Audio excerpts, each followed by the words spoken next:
am na lu xew récemment presse bi wax na ci benn cas de contrat yoo xam ne ñu ngi ko signé le 26 mars 2024 pour renouveler une convention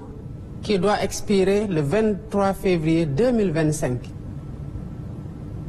yow yaa ngi dem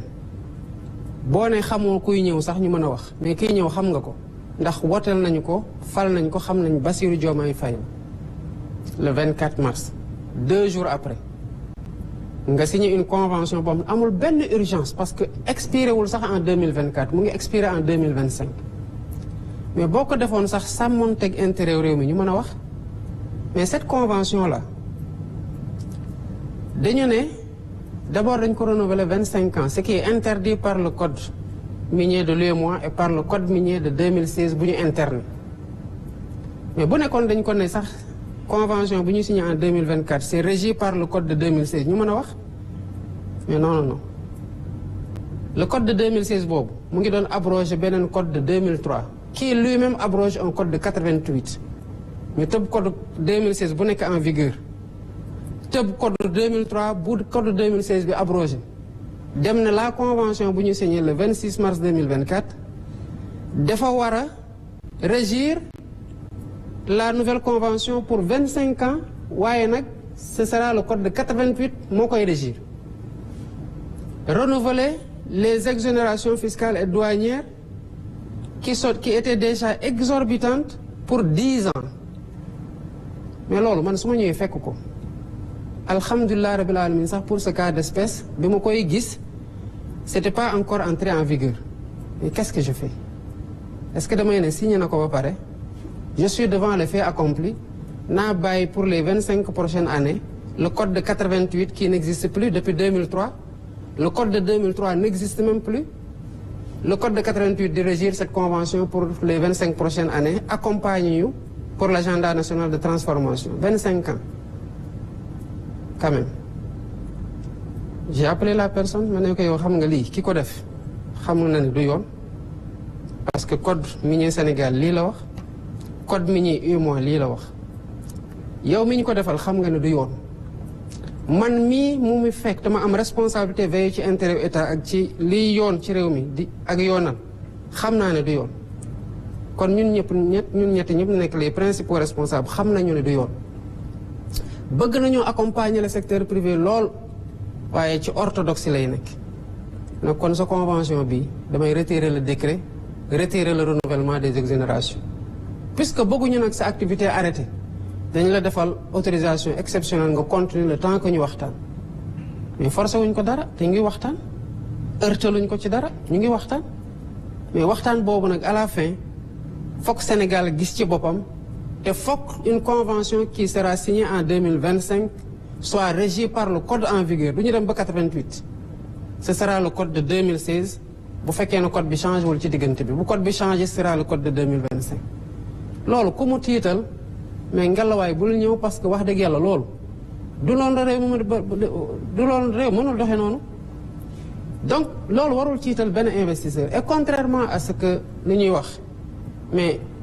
l'APIX a plus de 2000 milliards su ma juumul yu teg en termes d'engagement d'investissement au niveau de qui sont en demande d'agrément kon la situation de sérieux de transparence de lutte contre la corruption et de claire vision des autorités que nous sommes rassure aussi le monde des investisseurs contrairement à ce que beaucoup de personnes disent maintenant kuy dem ci réew tàmmoon boo fa demee jaar ci corruption jaar ci manque de patriotisme ak de loyauté vis-à-vis du pays yi fa autorités yi fi nekkoon pour di pomper di muucu askan wi loolu moo tax nga dem ci réew bul ñëw Sénégal parce que loolu amatu fi mu des nag li mën a rebuter ay investisseurs mooy corruption man de xanaa lu ma xamul moo tax je fais voter une loi pour la protection des lanceurs d'alerte parce que foog Sénégalais yi xam ne dërëm bu dugg ci gafak ak réew mi ñun ñëpp a ko bokk ak ku ko mënti dugal ci biir gafak réew mi et que ku nekk sentinelle pour la bonne gouvernance ba pare état cey sa kaaraange corruption bi ñun ñëpp a ci war a dugal suñu loxo xeex ko parce que benn réew mënul développer dans un contexte de corruption endémique te bëri na Sénégal waaye lu ma ci xam bu dee ku ñu war a relever la ci saa si nañu la relever te alhamdulilah ba corps de contrôle yaa ngi fi di def liggéey bu mucc ayib ni ñuy defee audit ci contrat yi ci période yu weesu plutôt ci structure yi rapport yi fii Cour des comptes saa yu fa defatee rapport comme ni ngeen ko gisee ñëpp a ci teg seen bët OFNAC bu defee ñëpp dinañ ci teg seen bët beneen corps de contrôle bu defee tamit ñëpp dinañ ci teg seen bët léegi nag il appartiendra aux Sénégalais de mettre la pression qu'il faut sur la justice pour que mu def liggéeyam. Le temps de la justice n'est pas le temps politique mais ça doit être le temps du peuple au nom duquel cette justice-là elle est rendue parce que mënuñu identifier ay nit jàpp leen ci ay rapport épingler leen justice di daagu. Je comprends maintenant qu'il y a un déficit de ressources nañ ci liggéey pour renforcer leen moo tax on a augmenté les recrutements au niveau du centre de formation judiciaire duñu leen teg benn pression politique pour orienter seen décision c'est pas notre façon de gouverner mais sénégalais bu ne am na sañ-sañu bu ñu nee diw sangam mii que mu nekk ministre gouvernement Diomaye wala mu nekkoon ministre bi fi nekkoon avant moi wala directeur général bu ñu ko épingler sénégalais ont le droit de réclamer que la justice fasse son travail bu boobaa man dama amul sax conc ba koy teg ci kaw dossier. Monsieur le Président de la République dañuy jàll même ci beneen thématique bi. am na benn kii bu mu wax. mais ku nekk benn question la amoon Monsieur le Président. Oui mais c'est déjà posé. maa ngi ñëw noonu. C'est dans la formulation de la question on glisse. C'est important sax que je réponde parce que loolu moo taxoon may def l'observation sur nu mu poser question bi. parce que justement heureusement que mu relancé parce que bu relancé wul woon nit ñi seetaan mën nañ jàpp ne que ni mbir yi di demee nii ñu ngi dem songi ji Macky Sall parce que loolu la wax naka la mbir yi di demee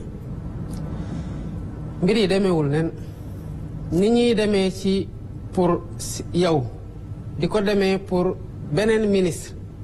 wala beneen DG noonu lañ koy demee pour man di ko demee pour keneen ki fi nekkoon ak ñiy waaj a ñëw bu dee yoon a ngi def liggéeyam ci réew mi man xooluma ku fi defoon ku fi deful nu mu ma jegee nu mu ma jegewul man